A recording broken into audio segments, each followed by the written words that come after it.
Hi, this is 9.3 General Results for First-Order Linear Differential Systems. This is a simple and easy section. Trust me on this, there is nothing much in it, and it's part of what we have to cover, so let's get started. It's not going to take long. If I'm skipping through reading the steps, it's all algebra steps. You could pause and see it. There is nothing much in it. I don't want to slow you down reading all the details, and you'll see why once we get done with the video. Here we go. Theorem. The initial value problem, x prime equals a times x plus b of t, where you have an initial value problem giving to you some information, where a of t and b of t are continuous on an interval I, has a unique solution on I. Kind of lengthy example, but it's mainly discussion. It's not a problem. It's not really a major problem to handle or deal with. So I have it all written in one slide. On the coming slides, I will verify. So verify is not really a big deal. It's not like solve or show the following. And part B. Part B is not much, except they wanted to plug in 0 for t and try to find C1 and C2. So let's get started. We have x prime equals ax, a is given, x1 is given, x2 is given.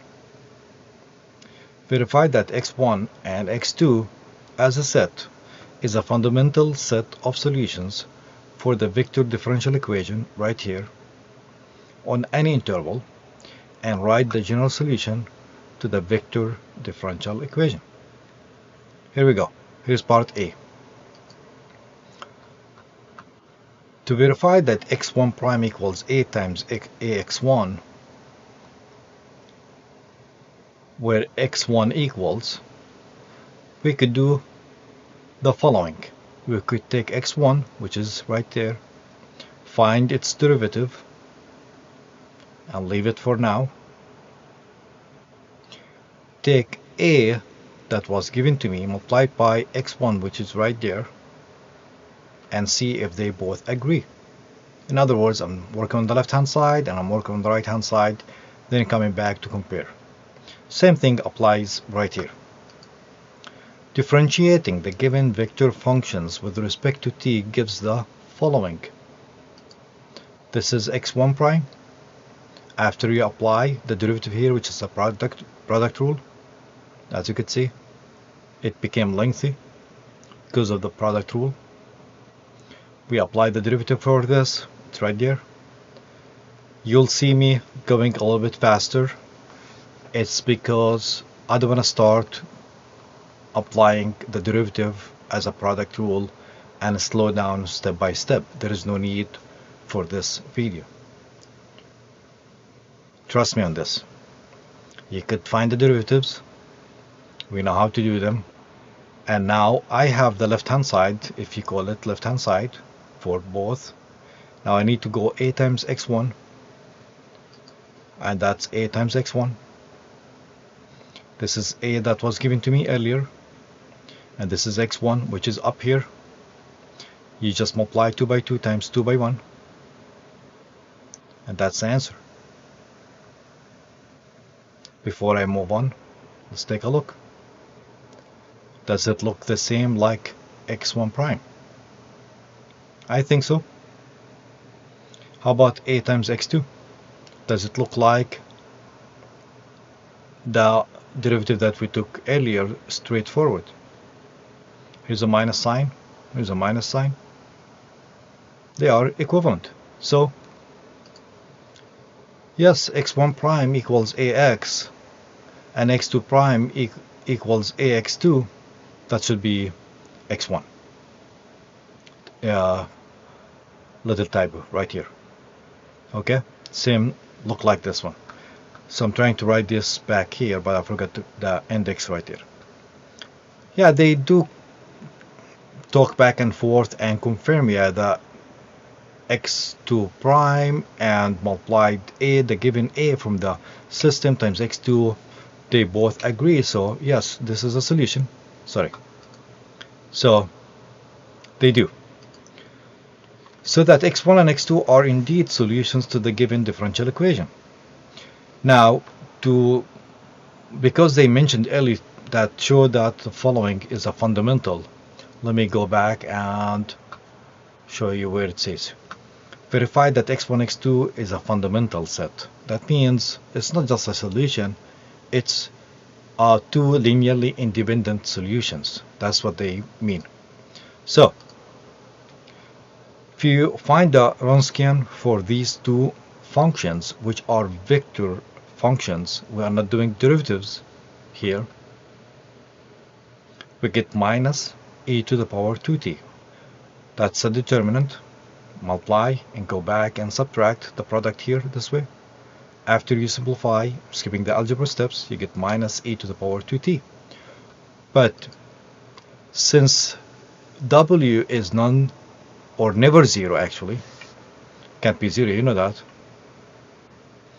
it follows that x1 and x2 as a set is a linear independent set on independent on any interval, and so is a fundamental set of solutions for the given vector differential equation. That's how we speak. So the general solution to the system is x of t equals c1x1 plus c2x2. You just plug in c1 and c2. And that's when the part B of the problem comes in handy, when we go after c1 and c2 and find them.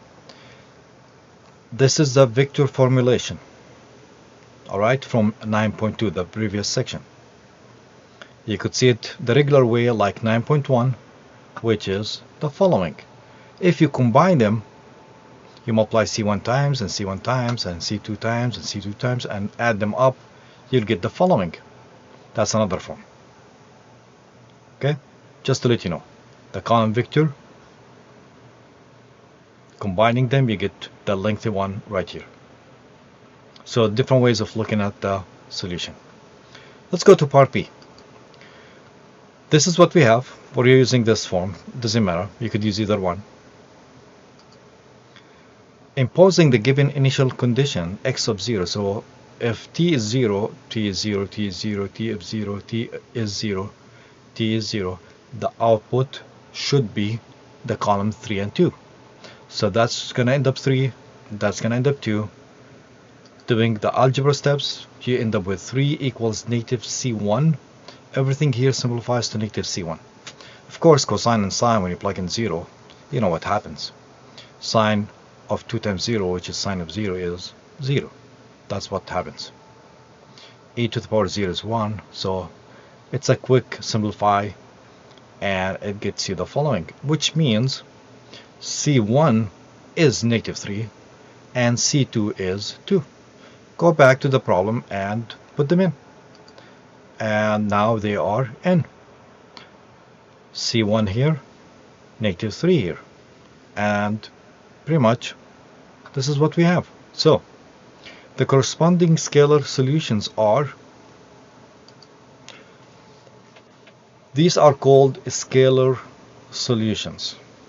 So if you write them this way, that's called scalar solutions. If you write them as a column vectors, it's called column vector solutions.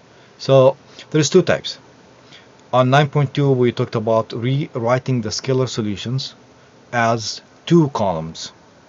Alright, x1 would be a column of vectors, a column actually of size 2 elements in it, 2 by 1, and x2 will be also a 2 by 1. That's what was covered in 9.2, which is called reformulation as a vector